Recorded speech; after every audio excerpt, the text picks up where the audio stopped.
សម្រាប់លោកអ្នកជាម្ចាស់អាជីវកម្មអ្នកគ្រប់គ្រងអ្នកដឹកនាំតាមអង្គភាពនានាជាពិសេសអ្នកសម្របសម្រួលកម្មវិធីប្រជុំ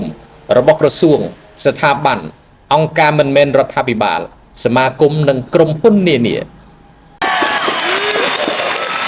តើលោកអ្នកបានដឹងឬនៅថាមានប្រភេទបកប្រែប្រដេញឬផ្ទាល់មាត់គួរឲ្យកត់សម្គាល់ប៉ុន្មានយ៉ាងតើមួយណាល្អបំផុតសម្រាប់កម្មវិធីទាំងភ្ញៀវជាតិនិងអន្តរជាតិលើកិច្ចប្រជុំតូចធំគ្រប់កម្រិតសន្និសីទប្រចាំឆ្នាំនិងព្រឹត្តិការណ៍នានា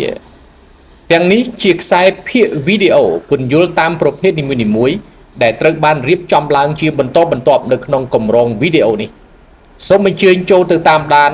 ដើម្បីសាកសួរឬស្វែងយល់នៅពេលណាមួយលើប្រភេទណាមួយការបកប្រែក្នុងពេលដំណើរគ្នាការបកប្រែប្រដេញគ្នាការបកប្រែភ្ជាប់ទំនាក់ទំនង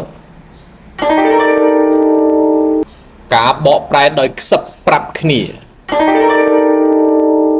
ការបកប្រែតាមអនឡាញឬអ៊ីនធឺណិតការបកប្រែតាមបណ្ដាញទូរស័ព្ទការបកប្រែអមជាមួយអ្នកដំណើរការធ្វើដំណើរទៅក្រៅប្រទេសដើម្បីកុំឲ្យខកខានពីមាតិកាថ្មី